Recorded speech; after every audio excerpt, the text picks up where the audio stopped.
I've been hunting since I was old enough to carry a rifle. Grew up in Montana, out in the wilds, where men had to learn how to live off the land. My father taught me everything I know: tracking, patience, how to drop an elk with one clean shot so it doesn't suffer. I never thought I'd see something in those woods that would make me question reality itself. But that's exactly what happened.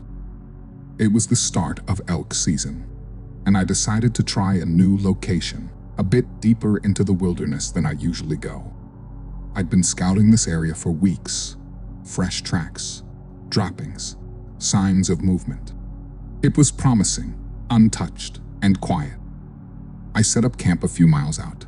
A simple one-man tent, a fire pit, and enough supplies to last me a few nights. It wasn't my first time being out alone, and I welcomed the peace. The plan was simple: find the right spot, wait, and bring home enough meat to last me and my wife, Abigail, through the winter. She wasn't too keen on me going that far out alone. "You always hunt close to home," she said, arms crossed as I packed up the truck.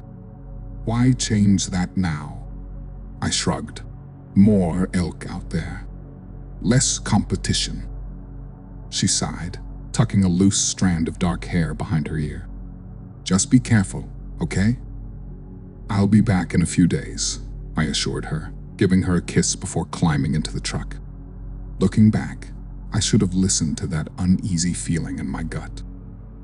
I got to my spot just after noon, parked the truck a good mile away from where I planned to camp, and hiked in. It was a beautiful place. Dense pines, rocky ridges, a quiet little stream running not too far off. No sign of humans. Just the way I liked it. The first night was uneventful. Just the normal sounds of the forest. I sat by my fire, ate some jerky, and turned in early. The second day, I found the perfect place for a tree stand. Big, sturdy, and in just the right position overlooking a clearing. I climbed up before sunset, settled in, and waited. Hours passed, and then, through my scope, I finally spotted movement. At first, it was just a shadow moving between the trees. Huge, bigger than any bear I'd ever seen. But when it stepped into the clearing, I watched in terror and confusion. It was a humanoid figure, covered in dark brown hair, 8 feet tall at least. Its arms were long, its shoulders broad, and it moved with a strange grace, smooth and silent, like it belonged there. But the thing that got me the most was that it was holding something in its arms. A baby. I didn't believe in Bigfoot, never had, but there was no other way to describe what I was looking at. The creature cradled its young, rocking it slightly as it walked. It didn't seem worried, didn't seem aware that I was watching. It was just living.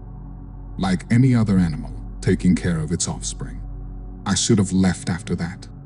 But then I heard something horrifying. A sound from deeper in the woods.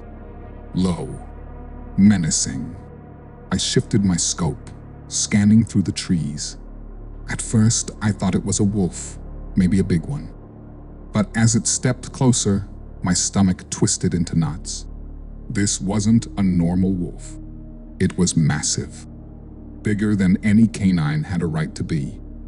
Its fur was jet black, thick, and matted. Its limbs were long, its back arched unnaturally, and its eyes glowed in the darkness like 2 burning embers. It was stalking, and it was hunting the Bigfoot and its baby. The mother had no idea.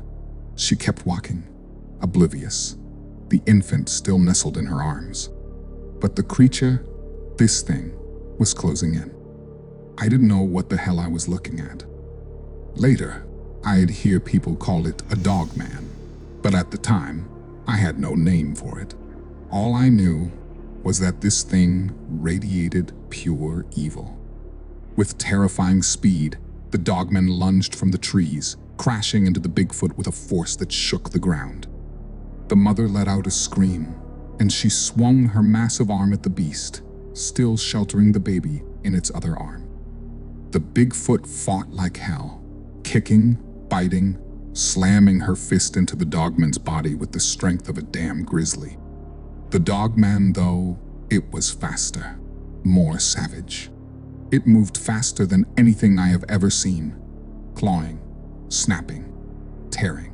The mother was hurt bad, but she wouldn't go down without a fight.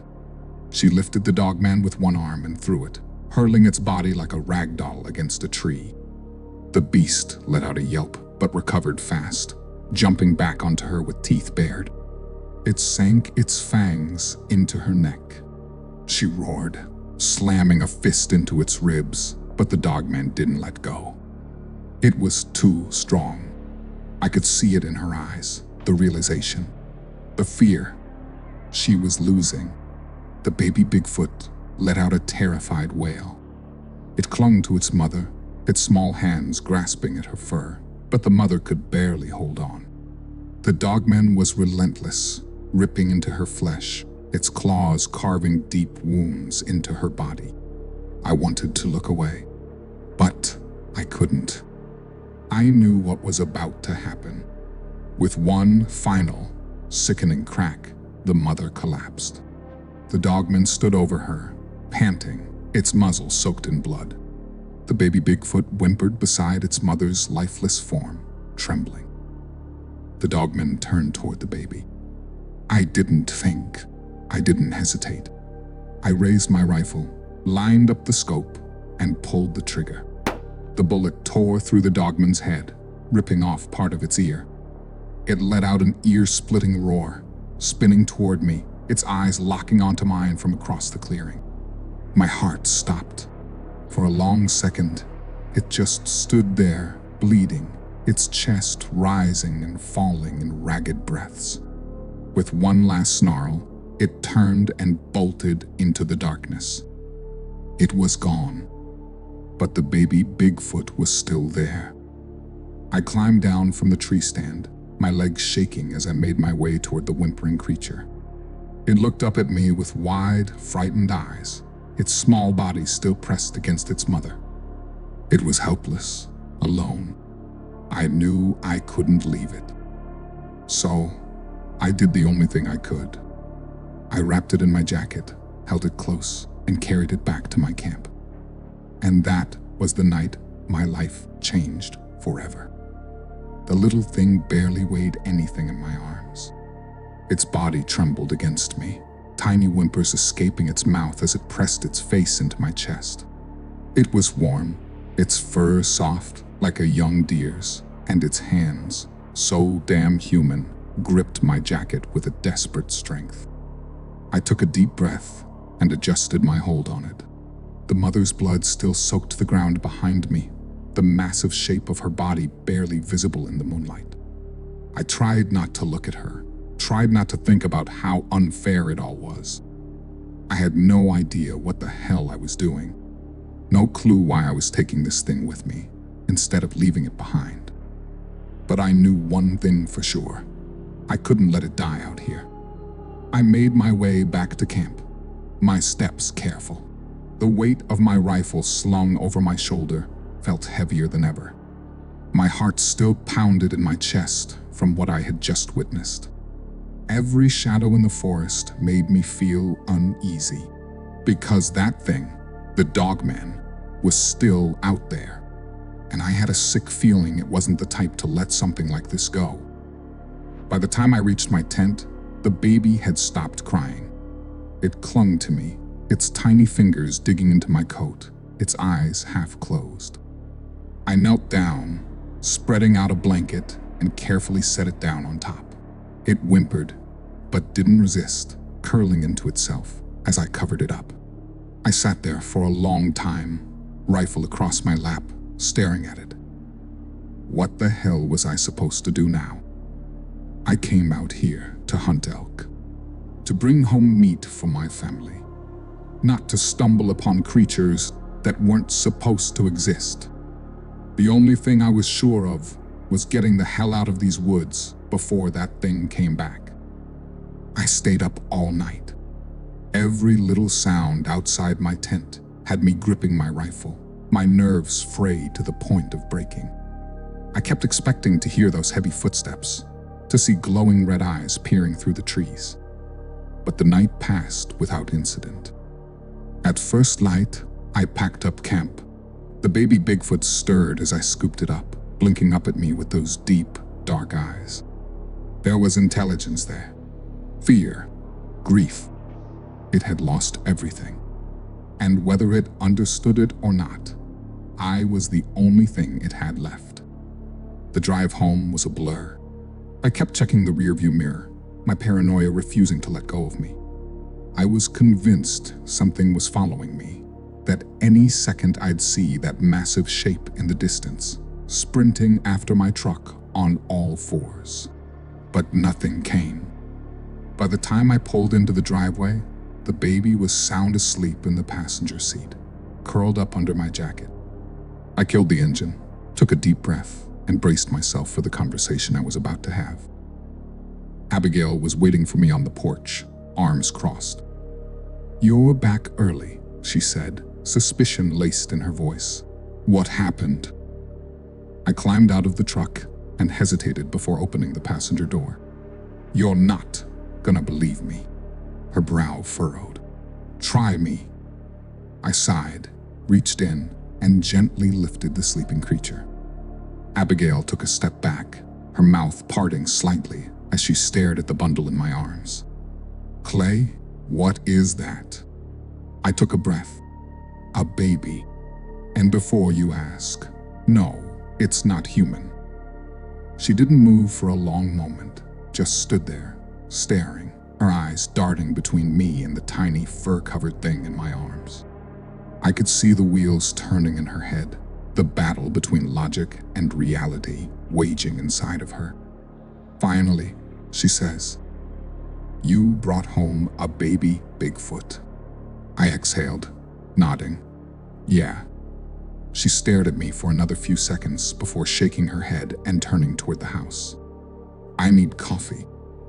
That was the beginning of the strangest year of our lives. We named him Bo. It felt right. He grew fast, faster than anything I'd ever seen. Within a month, he was the size of a toddler. By 6 months, he was bigger than a damn German Shepherd. And by a year, he towered over both of us. He never stayed inside. He didn't like confined spaces, so we built him a shelter out back, reinforced and sturdy. He spent his days roaming, exploring the woods behind our house, but he never went too far. He always came back, and he was protective as hell. One night, a coyote wandered too close to the house, and I swear to God, Bo was on it before I could even grab my rifle. He chased it off like a damn guard dog, his body tense, his chest puffed out as he watched it disappear into the trees. Abigail and I just stood there, staring. "Did we just raise a Bigfoot?" she asked, crossing her arms. I rubbed the back of my neck. "Yeah, I think we did." She sighed. "Well, he's kinda cute." And for a while, things were good. But deep down, I knew it wouldn't last. I knew it would come back. It happened exactly 1 year after that night in the woods. I was outside, stacking firewood, when I felt it. That familiar, sickening sense of being watched. The cold Montana air bit at my skin, but a different kind of chill went through me. My hands froze on the firewood, my heart rate spiking. I turned, scanning the tree line, and there it was. Just beyond the trees, half hidden in the shadows, it stood. The Dogman. It was even bigger than I remembered. A jagged scar ran along the side of its head, the exact spot where my bullet had torn through. A growl rumbled through the trees, vibrating in my bones. The Dogman took a step forward, its lips curling back over razor-sharp teeth. I gripped my rifle, heart hammering against my ribs. But before I could even lift it, a roar split the air. Bo. He came barreling out of the woods, his massive form crashing through the brush like a goddamn freight train. He planted himself between me and the Dogman, his chest heaving, his eyes burning with fury. The Dogman snarled, crouching low, ready to pounce. Bo growled deeply, his fur bristling. For a split second, everything was still. Without warning, they both charged at the same time. The impact was like a bomb going off. They collided, slamming into the ground so hard I felt the vibrations through my boots. Bo's massive hands locked onto the Dogman's shoulders, digging in, using his sheer size to drive the beast backward. Dogman reacted, its claws raking across Bo's side, leaving deep, bloody gashes in his thick fur. Bo didn't flinch. With a roar, he slammed his forehead into the Dogman's skull. The beast yelped, stumbling back. Before Bo could land another strike, the Dogman sidestepped, using its speed to dart behind him. Its massive jaws clamped onto Bo's arm, teeth sinking deep into muscle. Bo howled in pain. I raised my rifle, aiming, but I knew I couldn't take the shot. They were moving too damn fast, a blur of claws and fur. The Dogman yanked, trying to tear Bo's arm clean off, but Bo wasn't having it. With a raw, primal scream, Bo lifted the Dogman off the ground and slammed it into the dirt. Bo didn't give the beast time to react. He was on it in an instant, his massive fists crashing down over and over. Each strike was thunderous, bones crunching under the power of Bo's blows. The Dogman shrieked, its body spasming. After letting out a roar of pain and anger, it lashed out. A brutal swipe of its claws tore into Bo's chest, splitting the skin wide open. Blood sprayed across the snow. Bo stumbled back, gasping, but he didn't go down. The Dogman then lunged, slamming into Bo's midsection, tackling him so hard they both crashed through a tree. The trunk exploded into splinters, the sound echoing through the mountains like a gunshot. I took a step forward, my rifle trembling in my hands. I had to help, had to do something. But this wasn't my fight. This was Bo's. The Dogman pounced before Bo could get up, pinning him to the ground. Its slavering jaws snapped inches from his throat, hot, rancid breath steaming in the cold air. Bo roared, his massive arms forcing the Dogman back, but the beast was relentless. It clawed, bit, slashed, tearing into him like a rabid animal. Bo's strength was failing. I could see it in the way he wobbled, the way his massive chest heaved, struggling for air. Blood soaked his fur, dripping onto the snow beneath him. The Dogman could sense it too. The creature leaned in, snarling at Bo, right before it lunged for the killing blow. But Bo wasn't finished. With a deafening roar, he caught the Dogman's attack, his huge arms wrapping around its torso in a crushing embrace. The Dogman yelped, thrashing, but Bo squeezed. I heard ribs snap. He lifted the Dogman off the ground. The Dogman let out a strangled, wheezing cry, its movements growing frantic. It clawed at Bo's face, raking deep gashes across his cheek, but Bo didn't let go. A sickening crack echoed through the clearing. The Dogman's body twitched. Its glowing red eyes went wide, then dull. Bo dropped it. The beast crumpled to the ground. Dead. Silence. Only the sound of Bo's ragged breathing filled the air. Blood dripped from his fur, his shoulders rising and falling in deep, exhausted heaves. Bo stumbled, dropping to one knee. I ran to him, my hands grabbing his massive arm, my heart pounding. He was hurt, bad. Deep gashes covered his body, blood pouring from wounds too numerous to count. but he was alive. Bo huffed a weak, tired sound. His massive hand reached out, gripping my shoulder in a way that felt human. He looked at me, his dark eyes filled with something I hadn't seen before. Peace.